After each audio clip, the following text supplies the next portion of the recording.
Vendredi 14 janvier 2022, mesdames et messieurs, bonjour et merci de regarder RTI 1. Il est 6h30 et nous sommes au cœur de Matin Bonheur. Le président de la République, Alassane Ouattara, a présidé hier, jeudi 13 janvier 2022, une réunion du Conseil national de sécurité. La rencontre s'est déroulée au palais de la présidence de la République. La réunion a permis de faire le point de la situation sécuritaire générale, de l'évolution de la pandémie de Covid-19 dans notre pays, ainsi que du développement, sinon du déroulement de la campagne de vaccination contre cette maladie. Le prix spécial panafricain ICS 2022 du meilleur maire de Côte d'Ivoire a été décerné au premier magistrat de la commune de Gbéléban. La cérémonie s'est déroulée en présence de la première dame Dominique Ouattara, de plusieurs membres du gouvernement, des filles et fils du Grand Nord et de Gbéléban. Madame le maire Sita Ouattara a été distinguée pour ses actions de développement engagées dans sa localité. Autre chose à présent, le programme baptisé Amorçage des PME a été lancé hier jeudi à Abidjan.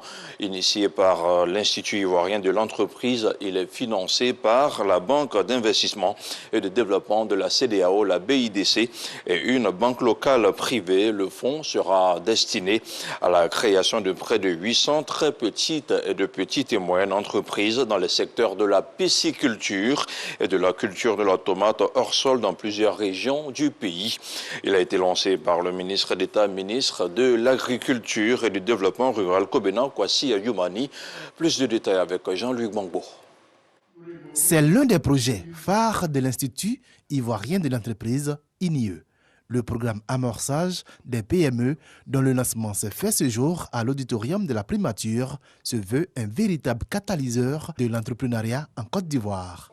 Le programme Amorçage vise à doter chaque région d'un pool de PME exerçant dans des filières dont le besoin est important dans notre pays. Ce programme permettra de créer à terme près de 800 PME et TPE, très petites et moyennes entreprises, et plus de 2200 emplois.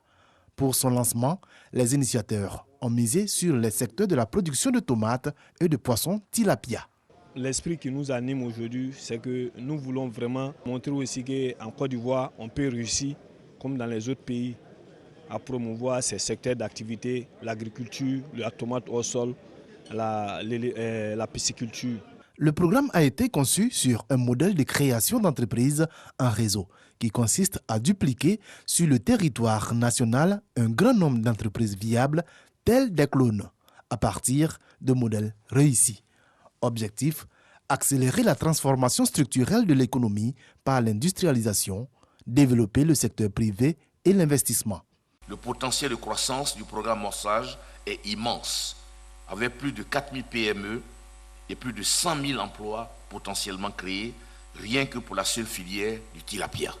Alors quand vous le dupliquez sur les autres filières, vous voyez que l'objectif d'atteinte de création d'emplois visé par le programme Une Côte d'Ivoire solidaire sera largement atteint, au moins dans ces secteurs d'activité. L'État accompagnera ce processus d'industrialisation en mettant en œuvre tout l'écosystème nécessaire aux investissements du secteur privé, a promis le ministre d'État, ministre de l'Agriculture et du Développement rural, qui représentait le Premier ministre à ce lancement.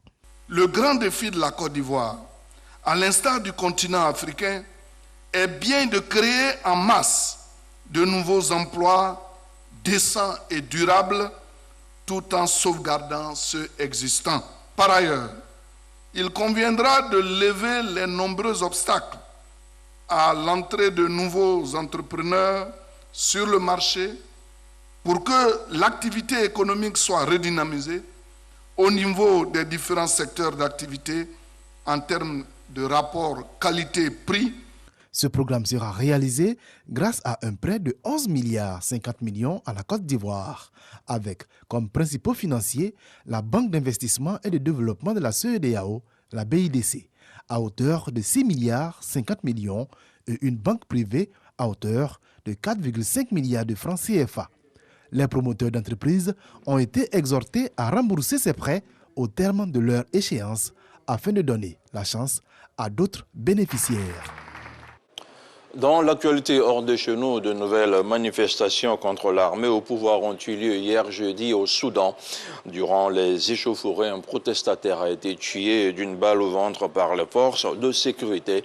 Et pour la première fois, la police a annoncé la mort d'un de ses généraux dans un défilé à Khartoum.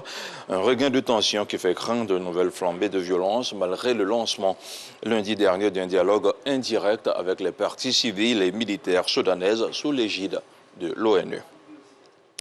Aux États-Unis, à la Cour suprême et au Sénat, Joe Biden enregistre des revers. La Cour a bloqué hier jeudi l'obligation vaccinale que le président des États-Unis entendait imposer aux entreprises. La décision a été prise avec une majorité de 6 magistrats sur 9, tous conservateurs, les 3 juges progressistes de la Cour ayant exprimé leur opposition. Ces derniers ont en revanche reçu l'appui de 2 de leurs confrères conservateurs pour sauver l'obligation vaccinale dans les centres de soins qui concernent environ 20 millions de personnes. Et on termine avec du football, notamment avec la CAN 2022 ou 2021, si vous le souhaitez. Avec les rencontres de ce vendredi, vous aurez Sénégal-Guinée à 13h GMT, Maroc-Comores à 16h GMT, Malawi-Zimbabwe à 16h GMT également. Et puis, dans la soirée, vous aurez Gabon-Ghana à 19h GMT. Voilà, c'est tout pour ce 6h30.